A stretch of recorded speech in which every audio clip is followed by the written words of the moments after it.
Fala galera, tudo bem com vocês? Aqui quem fala é o Luiz, trazendo mais um relato de The Beginning After the End em tempo recorde, hein? Quem acompanha aqui o canal sabe do que eu tô falando. Mas antes da gente partir para aquele relatozinho de lei, já garante aí aquele like do fortalecimento, se inscreva no canal se for a sua primeira vez aqui e, é claro, ative o sininho para não perder nenhum conteúdo novo. Vamos que vamos. Minha gente, depois dos eventos que aconteceram, que eu acabei mencionando lá no relato anterior, o Arthur volta pro seu quarto depois de ser ali gankado pela Tessia com quase uma declaração de amor ali às avessas, explicando que ela deveria sim evoluir para poder estar no mesmo nível dele e de certa forma então ela seria capaz de dizer mais uma vez que o amava e dar a entender ali também de que daria ali o ponto inicial para que eles partissem para um outro nível, dessem prosseguimento ali pro relacionamento deles de fato. O moleque, depois de ouvir uma parada dessa, volta pro seu quarto e a Sylvie logo nota ali que ele tinha chegado. Mas vendo ali que era uma presença amigável, ela logo volta a dormir, porque a Sylvie, eu vou te falar, meu irmão, tá parecendo aqueles aposentados do INSS que passa o dia inteiro na poltrona só dormindo.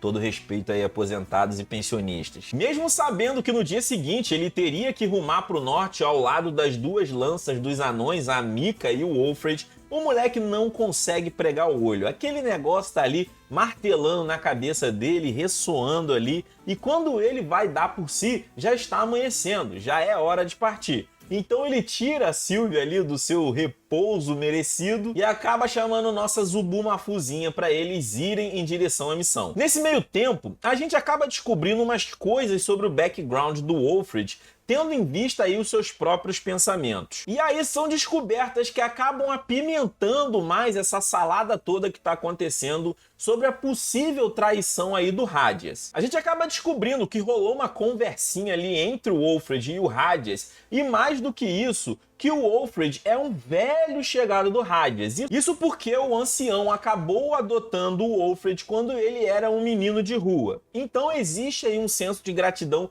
muito forte entre os dois personagens. Tanto que o Wolfred considera o Radius como se fosse uma espécie de pai. E, inclusive, toda a trajetória que o Wolfred traçou na sua vida toda até se tornar uma lança foi por conta aí de um sentimento de dever que ele tinha para com o Radius. O Wolfred, ele acabou meio que sendo adotado pelo ancião, e nisso ele começou a ter oportunidade de estudar magia e acabou indo para a academia Earthborn, que era como se fosse uma academia de tiros focada ali para os anões, muito famosa ali em Darwin. Acontece que quando surgiu aí a oportunidade de iniciar-se o processo para se tornar uma lança, o Wolfred não se interessou muito. Isso porque os Grey Sunders, que eram os antigos reis que foram de vala ali pelo Aldir, eles eram muito mal vistos por toda a população dos anões. Eram tidos como aqueles caras ambiciosos, meio assim que prepotentes. A própria reputação deles não era nada boa com o próprio povo anão.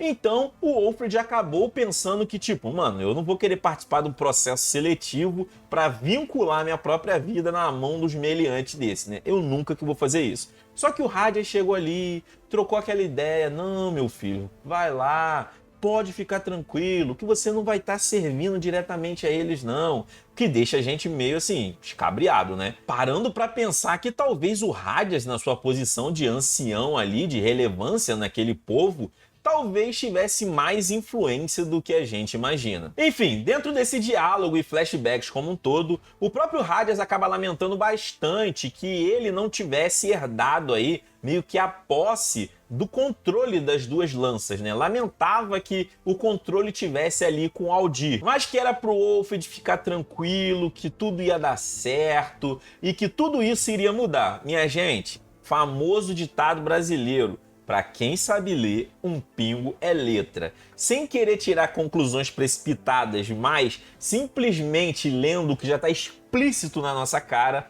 com certeza o Radius está mancomunado com um bagulho muito mais embaixo que a gente ainda vai descobrir. E muito provavelmente o Wolfred, com toda essa abnegação que ele tem com o personagem, considerando o próprio como uma espécie de pai, vai talvez influenciar aí e fazer coisas que uma lança de respeito não deveria fazer, né? Mas enfim, segue o baile, vamos seguir em direção aí ao norte e ver aonde essa história vai desembocar. Logo ali na hora de partir, fica definido que eles não utilizariam aí portais de teletransporte, até para que eles conseguissem meio que andar meio que por fora do radar de todo mundo. Então a ideia é simplesmente abrir a porteira ali do castelo flutuante, seguir voando e fé em Deus. Como vocês já sabem, né, os magos de núcleo branco, eles têm a habilidade aí de voar. Sendo assim, o Wolfred e a Mika estão aí a pique Superman, enquanto o Arthur vai ter que montar ali nas costas da Sylvie e ir voando na raça, pegando vento na cara e tudo mais que tem aí a oferecer nos céus. O Wolfred dá até uma tirada com o rapaz, perguntando ali se aquele dragãozinho ia dar conta do recado.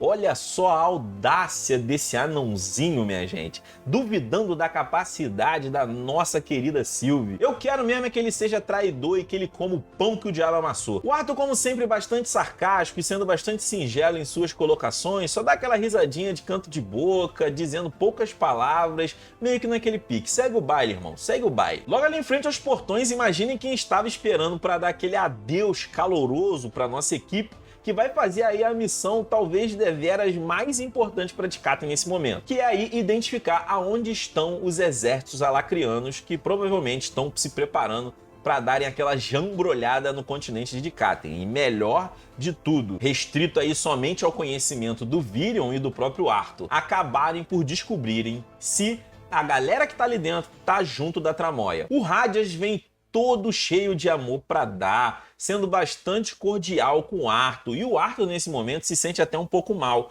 porque ele lembra que o Radias é também o tutor do Elijah, né? É de certa forma o seu guardião, uma figura paterna pro rapaz. E o próprio Arthur se sente bastante mal pelo fato de não ter conseguido salvar o Elijah. Pesa sobre ele ainda essa mágoa, essa tristeza, meio que de certa forma essa culpa. E ele pensa ali por uma fração de segundos se talvez ele não tinha feito um mau julgamento e estava julgando mal o velho Radias, porque o cara era tão ali cortês, tão cordial, era ali o guardião do seu amigo. Cara, será que esse velho tá envolvido com coisa errada mesmo? Mas todo esse pensamento vira como se fosse um jogar de moeda pro alto, quando o Arthur acaba chegando à conclusão de que, eu vou me sentir um pouco triste se eu tiver que matar esse velho. Mas se eu tiver que matar, eu vou matar, né? Porque sabe como é que é. Missão dada é missão cumprida. O que mostra bastante aí da psique do personagem ser um cara que tem uma maturidade de entender que, infelizmente, né, o mundo e as coisas não são da forma que a gente gostaria que fosse. Na maioria das vezes, pelo menos. Enfim, despedidas feitas, é o momento de seguir pro norte. As nossas duas lanças anãs seguem voando, enquanto isso o Arthur acaba montando na Sylvie e pegando aquele chamarulhão de vento na cara. Isso acaba sendo uma jornada até um pouco solitária, né? Porque cada um ali tá voando ao seu bel prazer e não tem muita troca de ideia nesse momento, não. O Arthur ali até agradece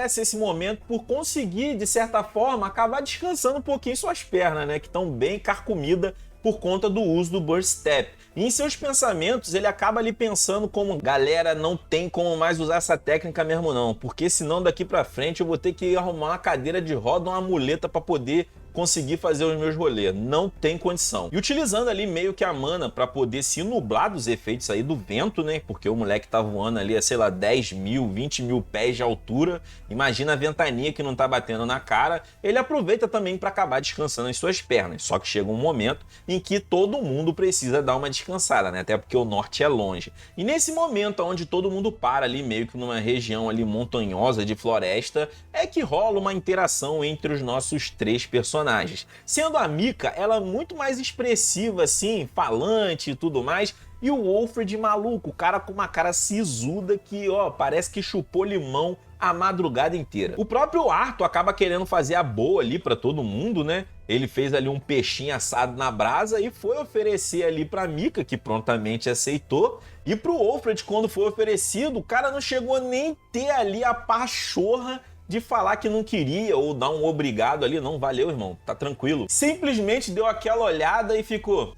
É aí que a Mika acaba dizendo que o Wolfred não aceita comida de estranhos, que ele é todo cheio de não me toque. Quem ficou feliz com essa situação foi ali quem? Dona Sylvie, que recebeu aquele peixinho que tinha sido direcionado ali pro Wolfred. Mas a própria Sylvie acaba dizendo: poxa, meu pai, aí não tem condição, né? Esse peixe aqui não deu nem pra tapar o buraco do meu dente. Eu queria comer uma bestazinha de mana, uma coisinha da boa. Pô, não vai rolar uma parada assim, não? É aí que o Arthur acaba mencionando. Pô, Silvio, segura a onda aí, né? Todo mundo sabe que você pode ficar anos aí sem comer, que você tem reserva de mana aí a dar com pau. Segura a onda com o seu peixinho. Aproveitando aquele momento onde eles estavam numa região um pouco mais tranquila, o Arthur começa a fazer o seu processo de purificação de mana ali, né? Aquele processo que ele aprendeu com a Sylvia lá atrás, de acabar meio que absorvendo a mana do ambiente e acabar meio que upando ali o seu núcleo de mana devagarinho. Nesse momento, a Mika fica bastante surpresa, porque ela acaba sentindo como se aquele processo que o Arthur estava fazendo tivesse atraindo ela também. E aí ela começa a questionar o Arthur sobre esse efeito aí, o que ele estava fazendo, como é que ele fazia aquele rolê e coisa do tipo. Nesse momento, o Arthur acaba dizendo que ele era quadro elementar, né? E por conta disso, ele acabava meio que atraindo partículas de manas de todos os elementos. Antes dele acabar de mencionar isso pra Mika, a Sylvie já dá logo um chega pra lá nele e fala: ó, pai, toma cuidado com o que você vai falar, hein? Segura a onda. O que faz com que o rapaz fique bastante retraído ali, até porque ele não sabe se esses anões aí realmente estão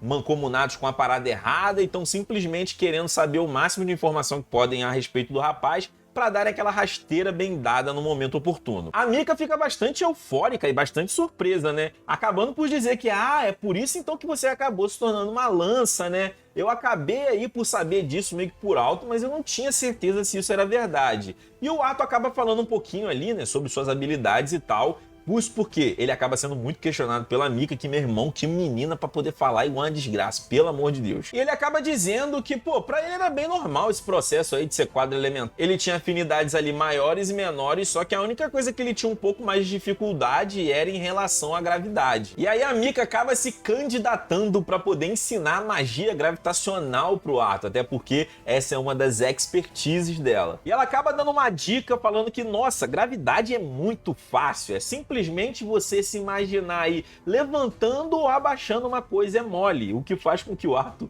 olhe pra ela pensando assim: meu irmão, que caralho de dica é essa? Nesse momento o Wolfred acaba entrando aí no diálogo, fazendo uma cara de escárnio e dizendo que, não se preocupa não, porque a Mika Earthborn é um caso à parte. Ela é aquele tipo de mago que aprendeu os bagulho tudo no feeling, mas ela não sabe fundamento nenhum de nada. Então vai ser a pior pessoa para poder te ensinar alguma coisa. Nisso o Arthur fica pensando: Earthborn, já ouvi esse nome em algum lugar, até que ele chega ali à conclusão de que Earthborn era a escola dos Zicas lá em Darwin. Escola essa que mesmo depois que Shiros foi fundada e teve aí da aceitação de todas as raças na escola, muitos nobres ali dos anões preferiam aí mandar os seus filhos para Earthborn porque achavam que lá tinha uma metodologia de ensino muito mais zica e muito mais alinhada com a cultura dos anões do que Shiros. E aí a gente acaba descobrindo que a Mika é descendente direta da galera que fundou essa escola. Então ela é uma nobre que já vem de uma linhagem bastante interessante e tem essa peculiaridade de ter muita afinidade com a manipulação da magia, né, a manipulação da mana, mesmo sem nunca ter estudado tecnicamente falando. A Mika, ela fica toda cheia de si nesse momento, né, dizendo que, pô, eu sou ziquinha do baile, rapaziada. Meu tamanhinho é desse aqui, mas, pô, a mãe manda. Mas o Wolfred acaba dizendo ali, né, espizinhando a garota mais uma vez, que você pode até ser boa de magia, mas é engraçado que em quase 500 anos de vida, a bicha é velha, tu nunca arrumou um boy magia, né? Essa revelação dos 500, que eu acredito que seja 500, né? Ninguém vai escrever Kim, que outro número pode ser com Kim? Acaba sendo interrompida com a Mika descendo a machadada na cabeça do Wolfred. É claro que não mata o cara, né? Porque ele conjura ali um golem de pedra pra poder defendê-lo. Mas, meu irmão, do nada começa uma rixa entre os dois ali. Um risca-faca brabo. E o Arthur fica naquela: meu irmão, esses caras aqui que são traidor mesmo? Estão parecendo duas crianças.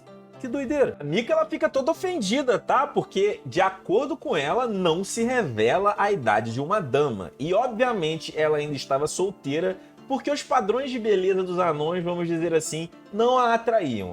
Se vocês bem lembrarem, como é que o rei e a rainha de Darwin eram aqueles bração como sovado, peludo. Talvez a mina esteja procurando um boy humano ou coisa do tipo, né? Mas enfim, apaziguado ali o conflito pelo Arthur, cada um segue ali o seu caminho para poder fazia o seu cantinho de sono. O Wolfred acaba fazendo uma casa de pedra ali meio que do chão. A Mika também. E ninguém oferece pro Arthur moradia, não. Ele prefere ficar ali enroladinho ao lado da Sylvie ali. O Arthur ele acaba tendo bastante pesadelo durante o sono, lembrando bastante da sua vida passada. Aqueles traumas de sempre que a gente sabe que o garoto ainda não superou, né? E que ele fica várias e várias vezes comparando aí com como nessa vida agora ele gostaria de fazer diferente as coisas que aconteceram lá. Enfim, hora de acordar, o Wolfred está logo querendo seguir ali com a missão e o Arthur dá um aviso que seria bastante interessante eles continuarem a pé de um ponto dali da frente em diante.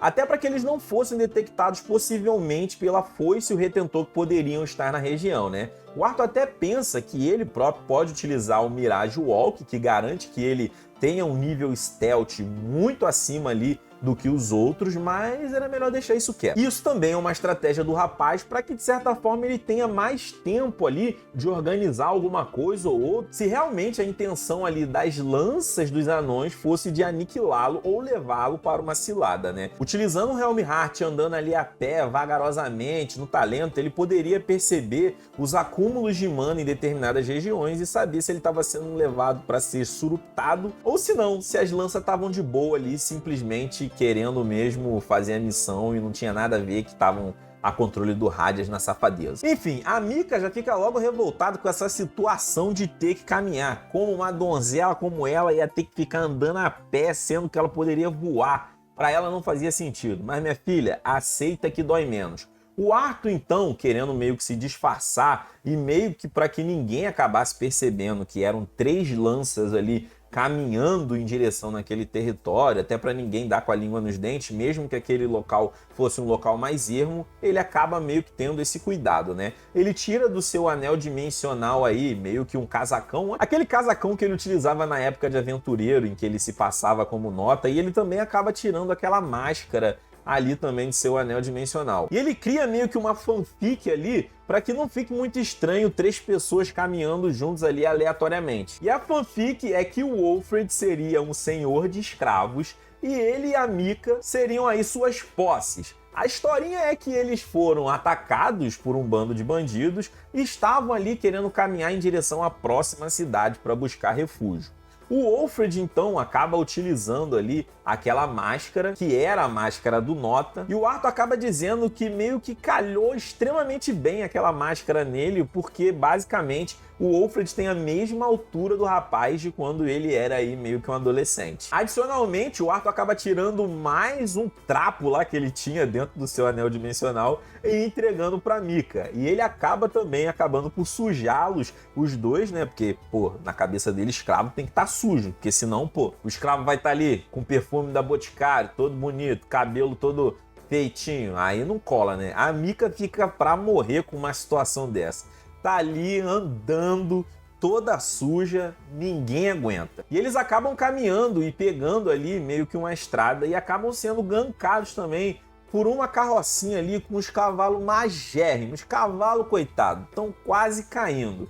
E nessa carroça tem um senhor e um outro rapaz mais novo. Já dá para perceber uma certa hostilidade no ar, isso porque o senhor ali acaba conversando com o Wolfred, que estava ali meio que guiando os outros 2 escravos, puxando eles por uma cordinha, perguntando qual era da situação e o que tinha acontecido com eles para que eles estivessem ali naquele local ermo. Mas como bem notado pelo próprio Wolfred, a todo momento o coroinha estava ali com a mão no punhal. Então o Wolfred acaba contando essa fanfic aí, que eu meio que narrei pra vocês, e dizendo que, nós fomos atacados, eu tinha até outros escravos de batalha que acabaram morrendo por conta dos ferimentos. E estamos aqui, né, caminhando em prol da próxima cidade, e se o senhor pudesse dar aí uma caroninha pra gente, você ajudaria muito a gente nesse processo. É claro que eu vou botar aí uma prata na tua mão, o que já faz com que o coroa afrouxe ali a mão do punhal, dizendo que realmente nesses tempos de guerra a bandidagem tá a milhão e perder aí escravos de batalha era horrível, porque tava difícil de repor. O coroa então acaba fazendo ali aquele doce, né, dizendo, posso até levar, né, mas pô, não sei se meus cavalos vão aguentar o tranco não. E pobre coitado dos cavalos, os bichos tava ali só na costela. Então o coroa fala, ó, pode subir você, mas seus escravos eles vão ter que continuar caminhando. O que faz com que a Mika, maluco, olhe pro chão com um olho de raiva. Absurdo, porque na cabeça dela, depois de ter andado tantos quilômetros, a solução seria montar ali naquela carroça até chegar na próxima cidade. Mas enfim, né? Peão tem que andar. E é isso, galera. Vou encerrando por aqui esse relato e vou dizer pra vocês que a gente vai ter uma surpresa bastante desagradável aí nessa próxima cidade, onde nós vamos reencontrar, melhor dizendo, né? Um personagem que há tempos, não, esse aqui tem muito tempo que não aparece. E vou te falar, se não aparecesse de novo, não faria falta não. Bicho lazarento da miséria. Mas é isso, galera. Vou ficando por aqui para esse vídeo não ficar muito grande. Fica aqui o nosso relatinho dessa vez. Espero que vocês tenham gostado. Me digam aí, tem caroço nesse angu ou não tem caroço nesse angu?